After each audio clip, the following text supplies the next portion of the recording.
ఈవిడ మీ అమ్మగారా? అవును మేడం. మీకు ఎంతమంది పిల్లలు? ఆవిడెవరు మరి? మీకు పిల్లలు లేరా? మీ ఆయన వాళ్ళ తమ్ముడు కూతురా? మీ అమ్మ నాన్న చనిపోయారు మేడం. ఎప్పుడు తల్లి?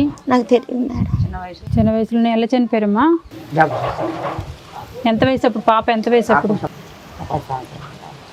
అంత చిన్న పిల్లప్పుడు ఇద్దరు చనిపోయారా?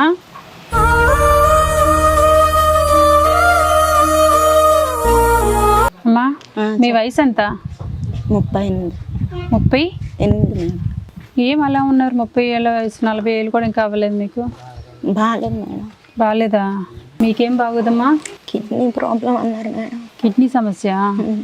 మీకు పెళ్ళయిందా? మీ ఆయన ఏరి? చనిపోయారు మేడం. మీ ఆయన ఎలా చనిపోయారు? ఆటో యాక్సిడెంట్ అయింది. యాక్సిడెంటా? మీ ఆయన ఇంకెంత చిన్న వయసులో చనిపోయారు? ఇప్పటికి 17 సంవత్సరాలు అలాగ అవుతుంది. 17 సంవత్సరాల? ఏ వయసులో పెళ్ళయింది? చిన్న వయసులోనే మేడం. చిన్న వయసు అంటే సుమారుగా ఒక 16 అలా ఉంటుంది. 16 ఏళ్ళకి మీకు పెళ్లి చేశారు. మీకు పిల్లలు ఉన్నారు ఇప్పుడు? బాగున్నాడు. బాబున్నాడా? కిడ్నీకి ఏమైంది? ఇన్ఫెక్షన్ అన్నారు మేడం. ఇన్ఫెక్షన్ అంటే నాకు ప్రైవేట్ హాస్పిటల్కి వెళ్ళడానికి స్తోమత లేదు సార్ మేడం. ఎంత అవుతుంది తల్లి? ఏమో తెలియదు మేడం.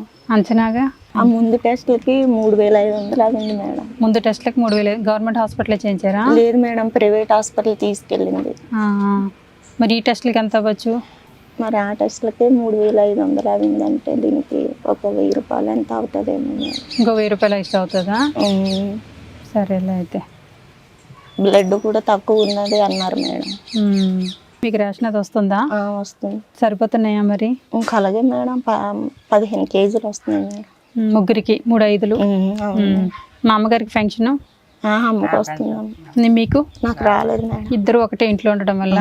అవును మేడం, అలాగా అన్నారు మేడం. ఆ భాగ్యం కూడా లేదు. లేదు మేడం. ఇక మీరు పనికి వెళ్ళలేక మీ కడుపున పుట్టిన బాబు పనికి చిన్న పిల్లడు కదా, 13 14 ఏళ్ళ అబ్బాయి, ఇంకే ముసలవ్వ పనికి వెళ్ళలేదు. మీకు వయసున్నా మీకు ఆరోగ్యం సరిగా లేదు. చిన్న వయసులోనే తల్లిదండ్రులను పోగొట్టుకున్నా. సరే, మంచి భర్త దొరికాడంటే ఆయనతో కూడా ఎక్కువ జీవితం గడపలేకపోయాం.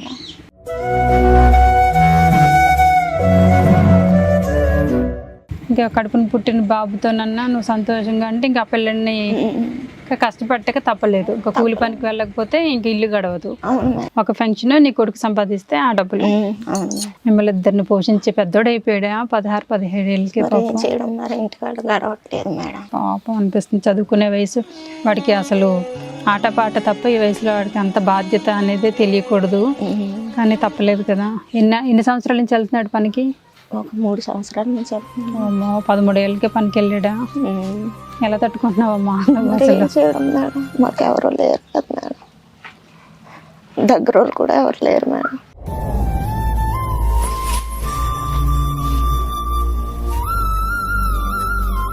సరే, నేను రేషన్ ఇస్తాను ఫస్ట్. ఇక నేనుతో ఎక్కువ మాట్లాడి నిన్ను బాధ పెట్టడం కూడా నాకు ఇష్టం లేదు. బియ్యం ఇస్తాను ఫస్ట్, తీసుకోండి. తీసుకురండి.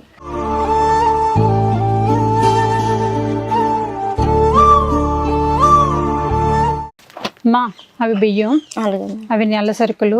చూసుకోమమ్మ ఏమున్నాయో. ఇది చీర మా అమ్మకి, ఇది నీకు చీర. అమ్మ, నువ్వు ప్రస్తుతానికి చీరలు అవి కట్టలేవేమో కదా? లేదు మేడం. అందుకనే నీకు నైటీలు పెడుతున్నాను. అలాగే మేడం. దుప్పటి.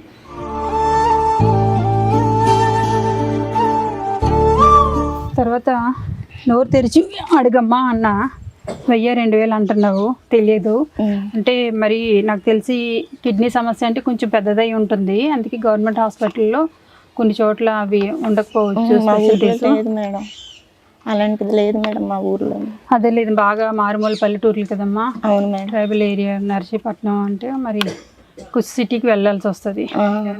నేను నీకు హాస్పిటల్కి రేపే వెళ్ళిపో. ముందు అర్జెంటుగా నీకు బ్యాంక్ అకౌంట్ ఉందా లేకపోతే ఓపెన్ చేసేసుకొని అర్జెంటుగా మీరు డబ్బులు అయితే డ్రా చేసుకోండి అమ్మా. నీకు నేను ట్రీట్మెంట్కి ప్రస్తుతానికి అయితే 15,000 ఇస్తున్నాను. సరే మేడం.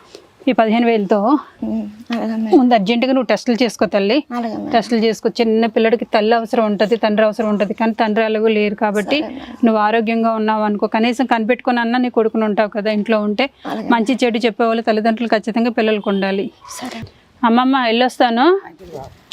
పాపని చూసుకో అని చెప్పక్కర్లేదు, నువ్వే చూసుకున్నావు కదా ఇప్పటి వరకు. నేను కొంచెం బాగా చూసుకో. ఎందుకంటే కొడుకున్నాడు కదా తనకి. సరే అమ్మా.